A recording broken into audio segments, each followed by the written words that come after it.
দুপুরের রান্নার আয়োজন নিয়ে বসে পড়লাম। তো ফ্রিজের সামনে মনে হয় 2-4-5 মিনিট দাঁড়াইছিলাম আমি যে কি রান্না করব কি রান্না করব। যাই হোক, পরে দুই পদের মাছ আর কি বের করে নিলাম আমি।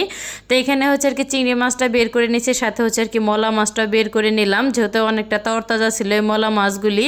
তো ফ্রিজে রেখে দিলে দেখা যাইতেছে পরবর্তীতে ভালো লাগবে না তেমন খেতে, ভাবলাম নগদ নগদে রান্না করে ফেলি।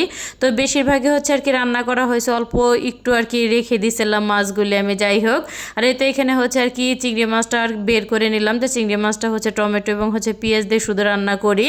তো চিংড়ি মাছ যেহেতু আর কি কোটা, তারপরে ধোয়া একটুখানি আর কি লেট হবে। তো মলা মাছটা যেহেতু আর কি সুন্দরভাবে পরিষ্কার করায়, ভাবলাম আগে হাতে মেখে বসিয়ে দেই। এখানে আধা পাকা টমেটো নিছি 2টা এবং পেঁয়াজ দিয়ে আর কি রান্না করব। আর দেখা যাচ্ছে এর ভিতরে আলু বা বেগুন কোনো সবজি আর দেবো না। আর এতে এখানে শুকনো মশলা, তারপরে একটু আদা আর কি বাটা দিলাম, আদা রসুন বাটা, তার সাথে লবণ আর পরিমাণ মতন তেল দিয়ে সুন্দরভাবে হাতে আর কি মেখে নিলাম। আর এখানে মাছগুলি দিয়ে এখন হাত দিয়ে পানি দিয়ে তো সুন্দরভাবে আর কি বসিয়ে দেব।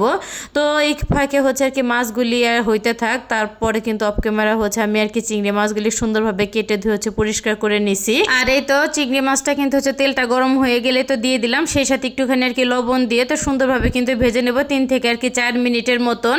আর চিংড়ি মাছ আমি যখন আর কি রান্না করি না কেন, তো টমেটো ছাড়া কিন্তু আমার বাসায় কেউ চিংড়ি মাছটা খাইতেই চায় না, বলে যে টমেটোটা চিংড়ি মাছের সাথে দিলে আর কি খেতে বেশি মজা লাগে। তো চিংড়ি মাছটা কিন্তু ভাজা হয়ে গেলে তো ওই তেলের ভিতরে কিন্তু এখানে কাঁচামরিচ, পেঁয়াজ এবং টমেটোটা একসাথে আর কি দিয়ে দিলাম। তো দেওয়া হয়ে গেলে একটুখানি আর কি ভেজে নিছি। তো ভাজা হয়ে গেলে কিন্তু এখানে আদা আর কি রসুন বাটাটা দিয়ে দিলাম। আর যেহেতু পাকা টমেটো, তো টমেটো থেকে কিন্তু অনেকটা আর কি পানি উঠে আসছে। যাই হোক, তো এখানে কিন্তু টমেটোর আর কি পানিটা একটুখানি আর কি শুকাইতে থাক। তো এই ফাঁকে কিন্তু আর কি মলা মাছের তরকারিটা অনেকটা রান্না আর কি শেষের দিকে। তো তেলটাও কিন্তু উঠে আসছে। তো আধা পাকা টমেটো দিয়ে যেহেতু আর কি মাছটা আমি রান্না করছি, খেতে আর কি ভীষণ মজা হয়েছে। আমার হাজব্যান্ড সে আর কি পাতেও নেয় না, তার ছোটো মাছ খেতে তেমন আর কি ভালো লাগে না। তো সে দেখা যেতেছে চিংড়ি মাছের তরকারি দিয়ে শুধু আর কি ভাত খাইছে। যাই হোক, আমি যখন আর কি ছোটো মাছ রান্না করবো, তখন আমার হাজব্যান্ড বলে যে আমার জন্য ছোটো মাছ তুমি রান্না করো না, আমার জন্য বড় মাছটাই রান্না করো, আমার কাছে ছোটো মাছ খেতে একদমই ভালো লাগে না। এমন কে কে আছেন অবশ্যই কিন্তু কমেন্ট করে জানাইতে পারেন।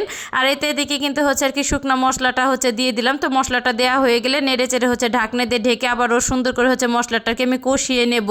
আর এই তো মশলাটা কিন্তু আমার কষানো হয়ে গেছে। তো ভেজে রাখা চিংড়ি মাছগুলি দিয়ে সুন্দরভাবে উল্টিয়ে পাল্টিয়ে নেড়ে চেড়ে এখন একটুখানি আর কি ঝোলের জন্য পানি দিব, যাতে সুন্দরভাবে আর কি চিংড়ি মাছটা সেদ্ধ হয়ে যায়। আর যাই হোক, তো নেড়ে চেড়ে কিন্তু ঢাকনা দিয়ে ঢেকে বেশ কিছুক্ষণ কিন্তু আমি আর কি রান্না করে নিছি। আর এই তো আমার চিংড়ি মাছটা কিন্তু রান্না করা হয়ে গেছে, একদম আর কি কাদা কাদা টাইপের রান্না করছি। আর চিংড়ি মাছটা এভাবে রান্না করলে আমার কাছে মনে হয় যে খেতে বেশি ভালো লাগে। তো আজকের ভিডিওটা কার কাছে কেমন লাগলো অবশ্যই কিন্তু কমেন্ট করে জানাতে একদমই ভুলবেন না। তো ভিডিওটা আমি এইখানেই শেষ করলাম। সবাই ভালো থাকবেন, আল্লাহ হাফেজ।